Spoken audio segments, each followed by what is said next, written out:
Welcome to the Creation Innovation Podcast. I'm your host, Elizabeth King. Together, we'll have conversations with incredible human beings who have taken their creative outlet and turned it into something innovative. From people leaving the corporate world to be 8-figure entrepreneurs to people who have created books, created a family, or just creating to have fun in the world. We are all in a journey to create something amazing in our lives, and I hope that you find some inspiration of your own here. This is the Creation Innovation Podcast.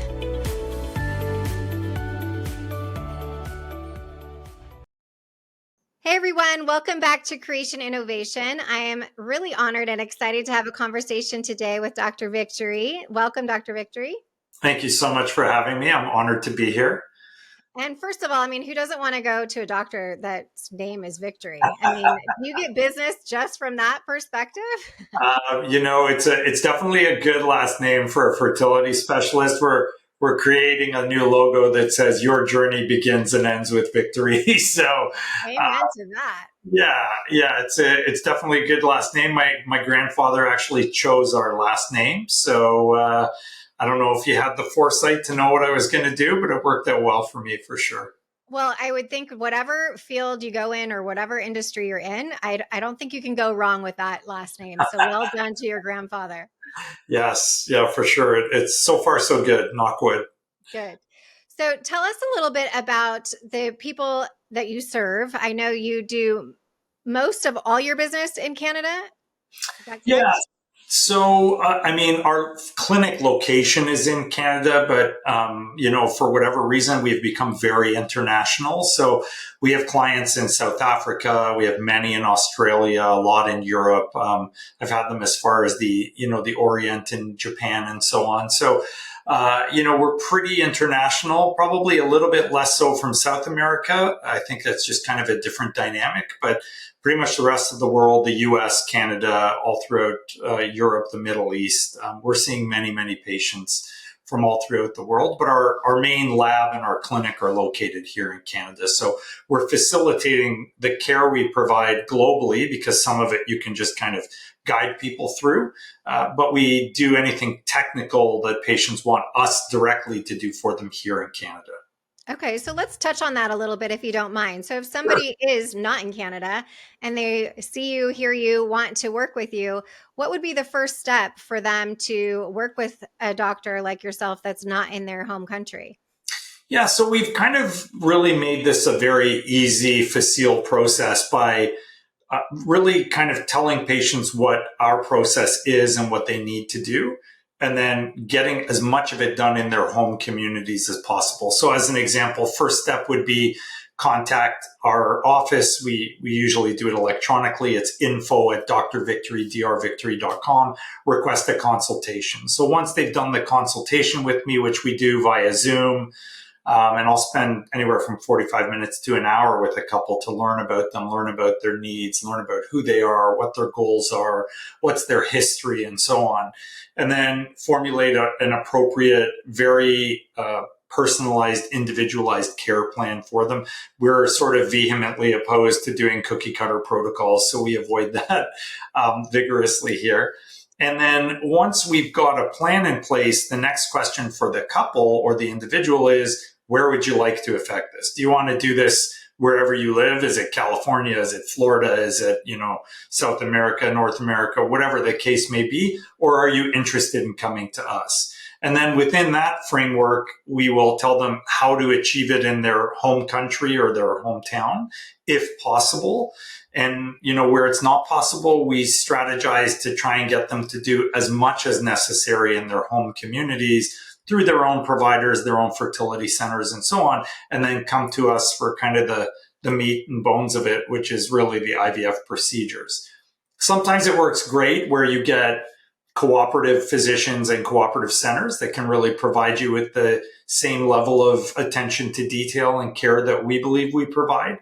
And unfortunately, in some instances, you just can't, whether it's a regulatory reason and they're not allowed to provide those things, or it's a problem with issues around the physician willing to be cooperative or listen. So, for example, the UK, which has a wonderful healthcare system, the physicians just absolutely will not participate in anything outside of a very cookie cutter approach to fertility care.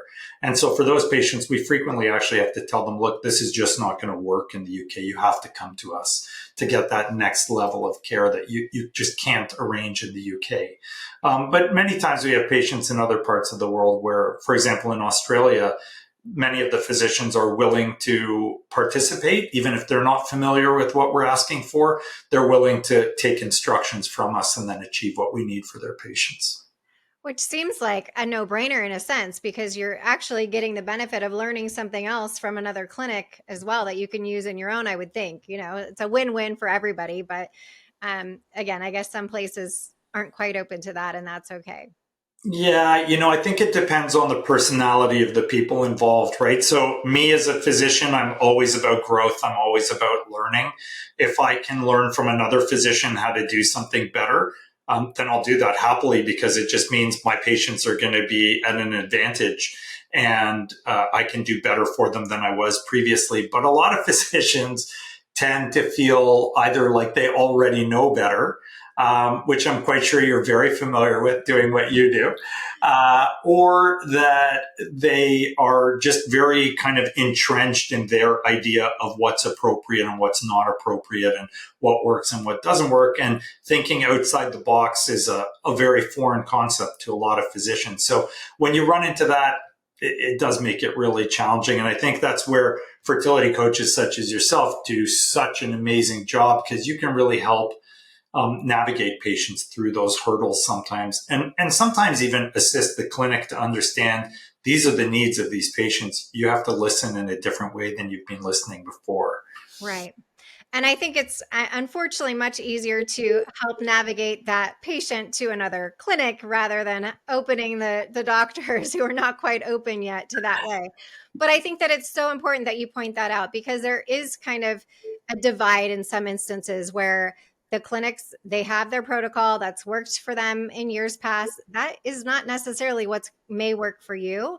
And knowing that it's okay to get a second opinion and to go out to somebody else to see what else is out there, because everyone, especially if you're open to other places in the world and what other people are doing, they're practicing medicine in a different way. And those practices can open your eyes to a success that might mean your victory at the end, right? Of having that baby that you've always wanted. So I think it's a really good point to make, is don't feel like you're pigeonholed into one clinic if you're not feeling like you're being heard or seen. And as well as, I think, and correct me if I'm wrong, but patients now are so educated on this whole process, more so than ever, because of the information that's out there, and doctors like yourself that are putting educational out there, information there for them to learn. Do you notice that you have to be a little bit more open to the patient suggestions of what they may be coming to the table offering for themselves?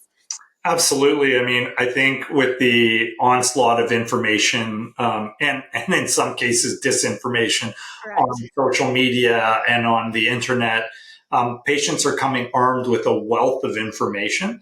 And, a big part of our job is making sure that we educate them. I like to do it online on an ongoing basis, as you know. And when I'm faced with a situation where a patient comes with either papers or something she's read or something she saw another physician speak about, I'm prepared to review that with them. And, I'd say, thank God, most of the time I'm pretty well versed in stuff that's new and upcoming and what's the latest and greatest. But hey, every once in a while, someone will throw a curveball at me, and I'll take a look at it, and I'll say, I need to look into that and get back to you. And we do. We genuinely do. So if I learn about something or hear about something that I'm not familiar with, I'm one of those real eager people that will dive into that and do the research and do the studying and analyze it, and then say, yeah, either this makes sense or no, this really doesn't make sense. It's kind of hocus pocus. But there's no question, you're right. There's also a huge amount of fear that comes even with the most educated patients, because of that power differential between patients and doctors, which quite frankly, I wish never existed. Like we look at it in our clinic, like we're all part of a team. And yes, sure, maybe I'm the quarterback on the team, but I'm still just a member of the team. And without all the other players, most importantly, the patients, our team's not going anywhere. You're not going to run the ball as just the quarterback. You're going to get sacked. So, we very much look at it as us working with our clients and with our patients to facilitate really their journey, their way. And I really think that's missing from a lot of fertility care because of the fact that there is this fear, like, I can't say this to the doctor. What if they get angry at me? They've got my embryos. What if something goes wrong? What if they don't want to take care of me anymore? And that's such a shame, because patients need to understand that they're actually in control. Right. The doctors are there to serve the patients, not the other way around. Right. And so that's really missing from the conversation amongst physicians. Like, we as a profession need to do a better job of listening, for sure, because we don't do it well enough. And that's one thing we really focus on here, is listen to people, hear what they're saying, understand things through the lens of their eyes, and then try and apply what you're doing to their situation and their circumstance. Don't just kind of foist what you believe and what you want on people, because that's not fair, and will often end up creating even more angst and even more fear and distrust. And then you're kind of sabotaging not just their journey with you, but their journey, period. And I such a refreshing statement for you to make, because obviously that's not part of your medical MD degree, right? They don't teach you to sit down and really listen to that degree. And the fact that in this particular line of work, it is so emotional. Not that other areas of medical practice are not, but this is, life-changing for them every time they come to your office, versus some might be, if you're a general practitioner, it's very different. If you're a pediatrician, hopefully it's very different. But this, I think, people just are not taught that. The doctors are not taught that. So for you to have that awareness to react and engage with your patients, I think is amazing. And again, one of the things of why I loved you so much when we spoke before, because of this openness to see things in a different way than this traditional white coat, as, this white coat syndrome that a lot of people have, where, it's this, they are here and we are there, which to some degree I subscribe to, because if all of us would be so intelligent to go to get a medical degree, we would all be in different situations. And that's why it is so important for us to really, at the end of the day, trust our doctors, because they do have a formal education in this. They do eat, breathe, and sleep this every day, in and out. They have been here before. So as much as we want to also come prepared and educated, we also need to trust to a degree that the doctors know what they're doing, and they do have our best interest at heart, because I feel that I see that quite a bit as well, that they're telling me to do this, but I don't really know if it's the right thing. And at some point, if you really don't feel it's the right thing, then you need to go to a different doctor, if you feel like from an intuition perspective. But otherwise, I think for everyone to be on this fertility team, as I like to refer to all the time, it really is so key to everybody's success, because our success is their success and vice versa, as you say, right? Yeah. Yeah. I definitely agree. I mean, I think that the trust needs to be there. And I think that patients serve themselves well to come educated as much as possible. And I always tell people, like, patients shouldn't have to advocate for themselves, because that's really the job of your physician to advocate for you. But sadly, in many instances, they do actually need to advocate for themselves, because not every physician is the same. Not every clinic is the same. And so there's never going to be a physician who doesn't have your best interests at heart, but you've got the, individuals who spend all their time reading and studying and trying to improve and do better, and, who are open-minded about most things and want to listen and hear the patients. And then you have some that are a little more rigid and fixed and perhaps more set in their ways. And not that they're, saying that the patient is wrong or want to engender distrust, but in reality, it does kind of lead to that, because patients want to be heard. It's, healing people, whether it's fertility or any other disease, is not about just here's your medicine or here's my scalpel. It's all about listening. Like, people need to be heard. They have a voice, they have a view, they have a vision. And until you listen to them and you hear their story, their way, and try and really understand it, it's very difficult to bring to bear the necessary tools that are going to be there for you to get the right outcome. So we need to earn people's trust. I think that's probably the most important thing I can say. And I think you summarized it best by saying, if your intuition is telling you run, run.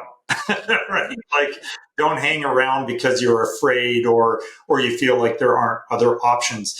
Geography in the world of medicine, and in particular in the fertility world, is meaningless now. I mean, we literally have people coming in every week from Australia, so to a little town in Canada. So it's not like the geography matters. The geography is irrelevant. You're in California. We have tons of people coming to us from California and watching our show every week from California, because we provide just kind of a different model of care, and that's what people are looking for. So, yeah, I think trust is critical, and we do go through oodles of training and pass these crazy exams and so on, so that we can earn your trust. But you got to take the next step as the doctor and actually be all in and listen and think and process, and not always put your own views forward first. Right. Two things to that. One, I hear often as well, I have my embryos with this clinic. How can I transfer to another clinic? So what is your answer to that? Yeah, embryo transfer is actually ridiculously simple. You call a company that transfers embryos, they throw them into this very secure tank.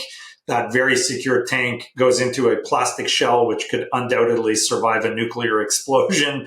And then they put it in a FedEx truck and white glove deliver it to our center. So again, that's something we see every day. There's a temperature alarm on it. There's all sorts of monitoring and regulations around it. And that's a very, very easy process. It's not even that expensive anymore. So that's something we can arrange. Yeah, I have one of my clients who actually took it herself from one clinic to the next and had it seatbelted in the back of her own car because she didn't want to pay for the courier to take it.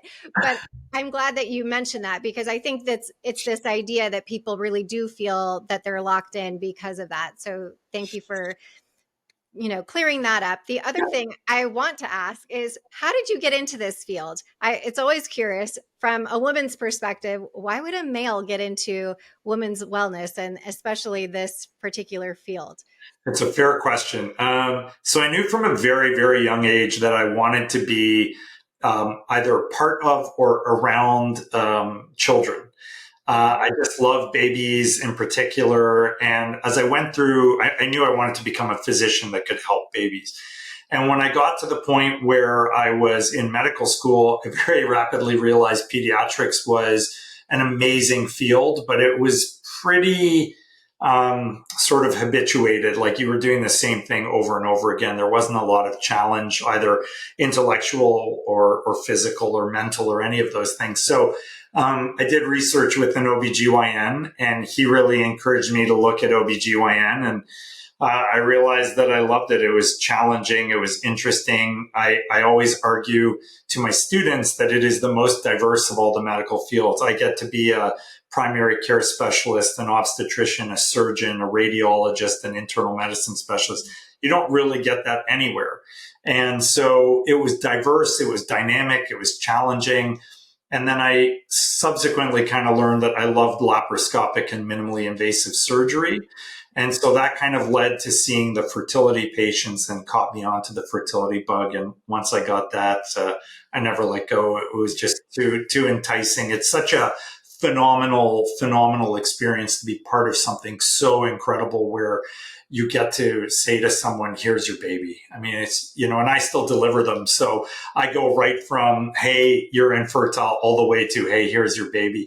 And, I've done it so many times now, I've lost track, but it's just like, it's literally the most rewarding feeling in the world. And I have to say, women are awesome to work with. So I love working with, men and women, but obviously being a gynecologist, predominantly I'm working with women, and women are wonderful people to work with. They're engaged, they're intelligent, they're all in, they want the best for themselves, for their families.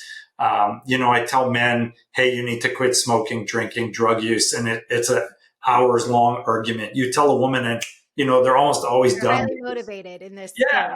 They have this vested, passionate interest. So, that makes my job really easy in that regard. And so I love working with women because they're great people. Well, that's a good, I'm glad I asked the background. That's good. That makes sense. And Yeah. good for you to be able to see that journey all the way through. That's pretty spectacular as well. Because I feel like for most of us, if we see the fertility doctor and then we see the OB and then we see an MFM, then, we're so disjointed in the care throughout that 10 months really, and or more, depending on how long your fertility journey is. And you tend to feel like, but all these people were such a big part of my story, right? And you want to go back and just show them your baby and let them know your success and whatever. So how special it is for you to be able to see some of your patients all the way through. That's really, really cool. Yeah, it definitely gives you a unique perspective as a fertility specialist. And to be honest, I am strongly in favor of fertility specialists maintaining some of their surgical and obstetrical practice, because there's a lot you glean from the journey after they're done at the fertility point. All the fears that come up, sometimes guilt, where women finally feel like they made it, and what about their friends that didn't? Or unrecognized trauma. Like, look at what I went through to get here, and now I'm here. So everybody, including us, thinks, wow, they should be happy, but they're not actually happy because they're still traumatized from what they went through to get there.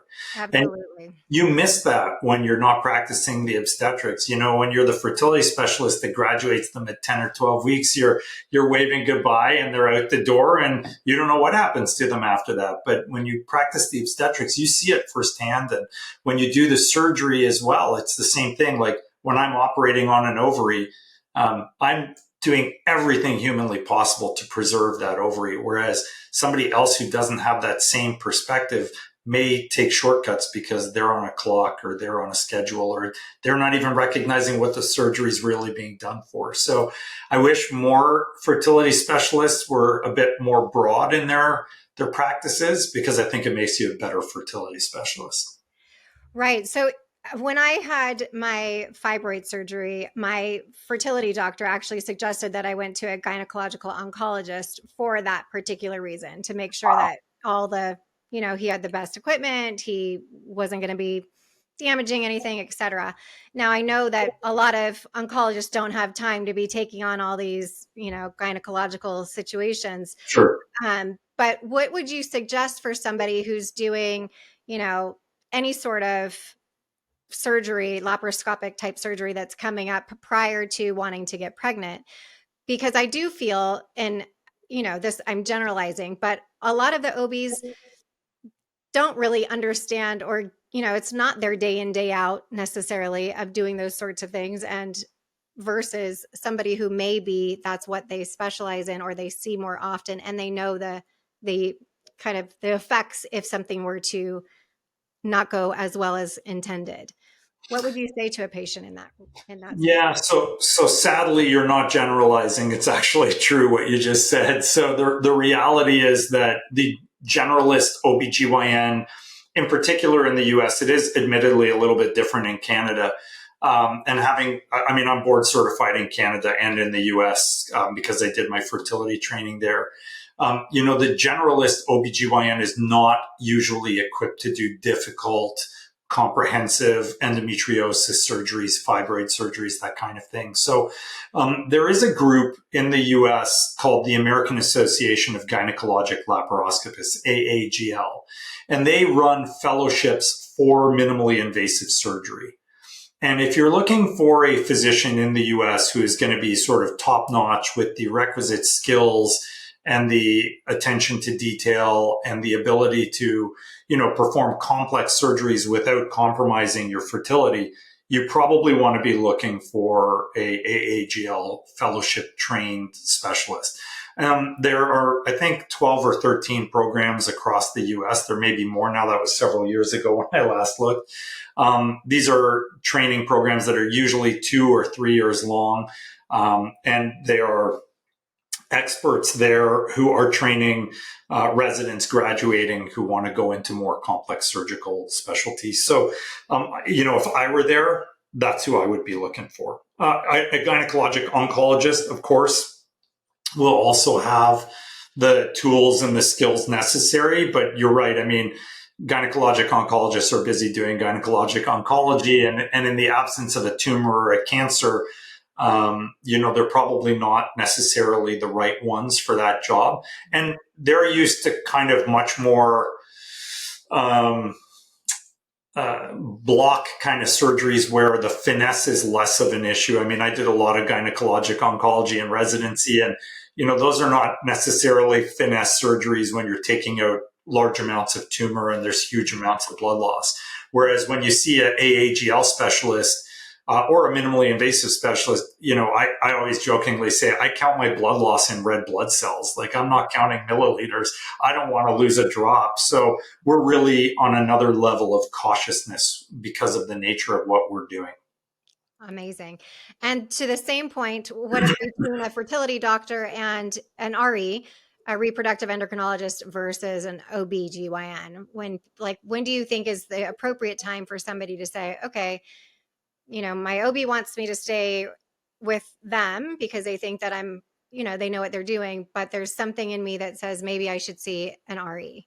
What's your thought on that? Yeah, that's a great question. Thanks for asking that. I think realistically these days, the field of infertility has become sophisticated enough that there are so many nuances to the things that we do that it's really moved past the stage of generalist OB/GYN help. I mean, we still see many, many, many generalist OB/GYNs who are prescribing things like Clomid or Letrozole to patients with unexplained infertility.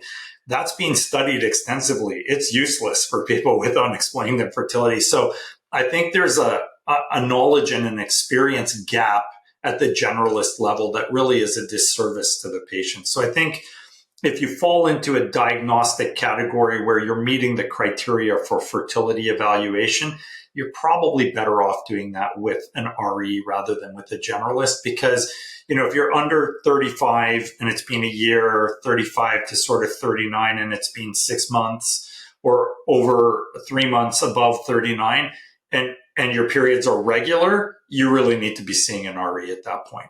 If your periods are irregular, that's a little different because many of those women may have PCOS. So you could maybe start with your general OB/GYN and just see if they can get your cycles managed.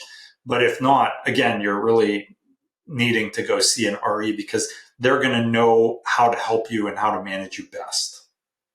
Could not agree more. So I think what I say to people all the time, everybody just let's stay in your lane and let's go to the specialists when we want to see them. And then you would graduate once you get past that, traditional RE or fertility doctor, to then go see an OB once you have that baby. And that's their wheelhouse. That's what they know how to do. And go to the people that are really specialized and studied in getting you pregnant, first of all, and how all of those nuances will work for your specific body, because that's where I see the big difference. OB, I see this, it's almost a blanket statement. Like you said, the Clomid, the Letrozole, here's your standard, go check back in next cycle, whatever. Whereas a fertility doctor is really going to say, okay, Elizabeth, this is what we need to do for you because of your body and what's happening for you and or what's not happening.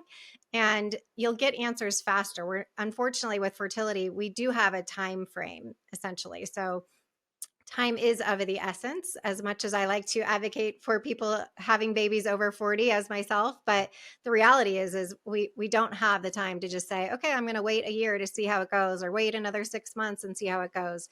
Let's see the lay of the land, as I like to say, with a specialist. And then you can make your decision of who you want to provide your care from then. Absolutely. I mean, I think you hit the nail on the head. Exactly. You really want to seek out the care you need because time is often of the essence. And, it's a super frustrating process. There are so many pressures on not just the women, but the relationship, the partner, the family, everyone involved in the process. And everybody wants the best and they want it yesterday. And sometimes when you're getting care that is, I don't want to say suboptimal, but not not categorized for you or not structured for you specifically, that can represent a delay, and those delays can be costly, not just biologically because you're losing valuable egg and ovary time, but mentally, emotionally, spiritually, and those things are just as important. So yeah, I agree completely. It's definitely best to seek out the right care at the right time. Right. So, seeing as though I brought up my age and fertility, what are some of the age related things that come up often with your practice as far as is it, I would imagine, like here, a lot of us that have had our careers and really didn't find somebody till later in life are now knocking on your door to say, please help me at this point.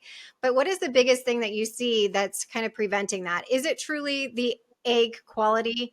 Or is it other things that are also involved? But I feel like our traditional thing almost feels like a brush off is, oh, well, your eggs are old. So, there's nothing we can do about that. So what do you see and what is that? Well, I would disagree with the statement that there's nothing we can do about that. I think, in fairness to all of my affiliated healthcare team members, like naturopaths and acupuncturists and dietitians and fertility coaches, that there is quite a lot you can actually do about egg quality. So whether it's the physician giving them the right priming techniques, whether it's taking the time to make sure that you've optimized the sperm, you've optimized the eggs, whether you're using those allied healthcare team members to kind of get everything as up to snuff as possible, there are ways to kind of make maybe small but incrementally bigger changes that are going to help you with your egg battle, so to speak. Age definitely has a very significant role. I mean, anyone will happily admit that because it's reality. And the two major fronts to that battle are that, one, typically as you age as a woman, you'll make fewer eggs. And two, the egg quality is somewhat of an issue, but the egg genetics is a big issue. And so as you're getting older in your reproductive years, you're going to face the fact that the number of embryos that you produce will have a higher percentage of genetically not normal, or what we call aneuploid embryos. And so it doesn't mean you can't succeed. It just means you may need to try more times or try harder in order to succeed. And that part you can't actually alter. There's no way to change your egg genetics. So I could give you all the coenzyme Q10 and the PRP and the testosterone and, size and priming in the world. But the reality is that at the end of the day, if the egg is genetically abnormal, I could get you a beautiful embryo, but it's going to be a genetically abnormal one. And we can't fix that. So those are where the battles are. How do you solve those? Well, you optimize the egg quality. You optimize the sperm quality. You make sure that your protocol is one that is not designed to help the clinic. It's designed to help the patient. I spoke to a lady in Australia just yesterday who showed me her stimulation, and she was going to be ready today to trigger. And I said, you need to go back today. And she said, I can't, because of the fact that the way they set up their practice, they only do retrievals on certain days. So it wouldn't matter if she was ready today. She'd have to wait another day or go a day early. I mean, when you're serving the clinic rather than the patients, that's a really bad recipe. And even in the US and in Canada, we have the same thing. So you really need to work with a team of people who are wholly and entirely dedicated to you rather than either their wallet or, their self-interest. And that's so important. So, you mentioned it earlier, but it's critical for people to know if you're not working with a center that can provide you with high quality care, exceptional care, really, jump ship and go somewhere that can, because staying in the wrong place is not going to help you in any way whatsoever. So, we really want to make sure for those older women that we are optimizing each and every single piece of the puzzle so that when we get to that egg retrieval, each one of them is meaningful, is productive, is going to yield hopefully that one or two genetically normal embryos that you need. The tough discussion gets, into play when you really have tried several times and then the patients aren't succeeding. And at some point, you have to engage in the discussion of whether or not you should continue, or you need to start considering the option of donor egg. And one of my nurses, who I dearly love, summarized it best. And she said, donor egg is the worst swear word in all of infertility. So I always keep that in the back of my mind as I'm talking to the patients, because you have to, again, respect the emotional trauma and the mental trauma that something like that represents. But it also behooves the physician to be honest about expectations and options, right? I mean, I never want to be the guy where the patient turns to me after 2 or 3 cycles of IVF and says, we tried, you made me embryos, none of them were genetically normal, and now you're saying egg donor, why didn't you tell me at the start? I would have considered it then. Right. So it's really important as the physician and as the clinic, and I'm sure for you, even as a coach, to make sure that the patients are aware of the full gamut of their options so they can make an informed choice. If they choose they want to try on their own a couple of times, great, I'm 100% going to support that. But if they also say, yeah, I don't want to put the financial or mental or physical risk that goes into this option, I'd rather go straight to a donor, okay, then that's what's right for them. And again, you got to respect that. Right. I think no one ever expects they're going to be told they need a donor in their life. You just don't ever see that coming. Even if you know you're of that age that it could potentially come at you, you still don't, like, the reality of that conversation is like an out-of-body experience. Right. But I do think that once you get the information, you are educated, and that's kind of the step one with my clients. Once they do get that, is let's just go through the whole process. How does it work? This is what happens. This is what happens next. And that's what, and also if you make this decision, it actually goes pretty quickly once you find that donor and right. whatnot. And so I think once they have all that information and they can process what has been told to them, then they can really get to a point of, yes, this is right, or no, we're going to try longer. But I think that, and correct me if you see a difference in your clinic as well, it is becoming more normalized to have and use an egg donor. And so it doesn't feel as much of a sucker punch necessarily, because you can find it online pretty easily now if you're on a social media platform or something. And the fact that we live in a day and age that it is possible, I say this all the time, it blows my mind that we have the ability to do this. That is so cool that we can have, somebody who wouldn't have been able to have a child can now have one.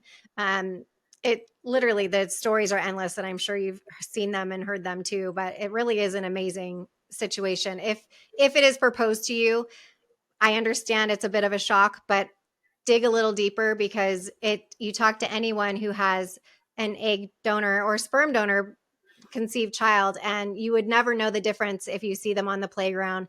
They love those babies just the same, and they were able to build their family. And that's, at the end of the day, the beautiful thing that matters. Yeah, I mean, I agree with every single thing you just said. I mean, nobody walks away from their donor egg cycle and says, I don't love that baby, right? So it would be foolish to think otherwise. Everybody's going to walk away from that experience loving their child and having built their family and cherishing every moment. Is it exactly the way you wanted it? Not necessarily. Right. But at the end of the day, what I frequently tell my patients is, do you need to have your baby, or are you willing to have a baby? And that can make all the difference in the world. And understanding you're still going to nurture that child, and you're going to nurture the child physically, and again, mentally and emotionally, and God knows financially. All of those aspects are your investments into that child. And that's what really fosters the love and the relationship and the enjoyment of having a child and being a parent. And I don't think it makes a difference whether the egg was yours or the sperm was yours, or even neither of them were yours, because, obviously there's even embryo donation now. So we really find that in those situations, the patients are every bit as in love with those children, and sometimes maybe even more than parents that are biologically related. And I will, definitely throw in there that I think fertility coaches do an amazing job of helping us bring patients around to that realization and to that comfort with the process of having a donor conceived child much more easily than we would without you. I think you guys can do tremendous good for the whole process. by kind of hand holding and taking them through that process. Because Lord knows we're busy. And if I'm not doing an egg retrieval or an embryo transfer or an ultrasound or a surgical procedure, I'm seeing 15 patients at a time. So fertility coaches have that ability to guide patients through it. And it makes it a much smoother, more readily attractive process than it would be otherwise. Well, I will accept that compliment on behalf of coaches. And I think, again, back to, we want you to stay in that lane of doing the retrievals and doing all the things that's what you're here to do. And we'll take the rest of the emotional side of things, because I think that's where we all succeed, again, when everyone's is in their genius zone and doing what they do best. Yeah. And it resonates with patients, right? They're looking at me saying, this is this much money and he's going to be doing this and this isn't my baby. But when they talk to you, it's a completely different perspective, because you have a whole other lens for them to look through and a different perspective that they get from that. So I think, fertility doctors should really embrace that more often and integrate it into their process much more. So before we sign off, Dr. Victory, what do you feel the biggest myth is from people that come to see you? Oh, wow. Well, probably the biggest myth we experience is that people think that this should just work, that, if they have sex and, they're doing it frequently enough and their periods are there, they should just be getting pregnant. So keeping their legs up in the air after having sex. Yes. Yeah. I've actually had patients go beyond that now and start doing headstands and handstands. So we're seeing the full gamut. Yeah. I think that's the biggest myth. People need to understand that, there are literally billions of biological processes going on every second in your body. And to think that it's a simple matter of, hey, I feel frisky, let's make this happen. And then all of a sudden there's a baby that materializes. Sure, that happens sometimes, but when it's not working, sometimes it's complicated and it needs evaluation and it needs investigation. And unfortunately, I wish it weren't so, but sometimes they need assistance. And so I guess I would say to patients out there, don't go into it just expecting that we can snap our fingers or give you a pill or take a packet of vitamins or you're going to take maca root and all of a sudden all your problems are solved. All of these things may be helpful, but a lot of times further therapy is needed. And whether it's IUI or IVF or surgery or whatever the technique is, sometimes it takes a lot of doing to get patients to where they want to go. And so, I would tell you, if you were trying to get from point A to B and point A to B is, 20 miles, simply walking, you will eventually get there, but you're going to be exhausted and God knows what will happen to you along the way. And it'll probably take you a very, very long time. Whereas if you hop on a bus or a car or whatever, you're going to get there a lot faster. So you need to look at what we're doing as the bus or the car. We are the method of transportation that's probably safer and more efficient and going to get you from point A to B. You can do it on your own in many instances, but that's going to be a hell of a bumpy road. That's a great note to leave on, because I think that's what people have this expectation as well of, well, we finally made this big decision and now it's going to be, a slam dunk. And unfortunately it can be a bumpy road, but it's a lot faster than doing it any other way. Right. Well, thank you so much for your time. How can people find you, follow you, learn from you, work with you? Yeah. So if you want to find us, our website is www.drvictory.com. So drvictory.com. And you can sign up for consultations there or just email info at drvictory.com and ask for a consultation. And we're more than happy to help you out. Fantastic. Thanks again for being here today. Thank you for having me. I really appreciate it. It was lovely speaking with you. You too. Thank you so much for listening to this episode of the Creation Innovation Podcast. Make sure to follow us on Spotify for free episodes and subscribe to the Creation Innovation Podcast on Apple, Spotify, or wherever you choose to get your podcast. Don't forget to rate and review the podcast wherever you're listening for a chance to receive a special gift. Yes, we actually do send out gifts. It's my favorite thing to do. So visit us at elizabethking.com/creation innovation for more information on how to enter. Every review counts, and we are so grateful. You can follow me at the official Elizabeth King on Instagram or TikTok. Until next time.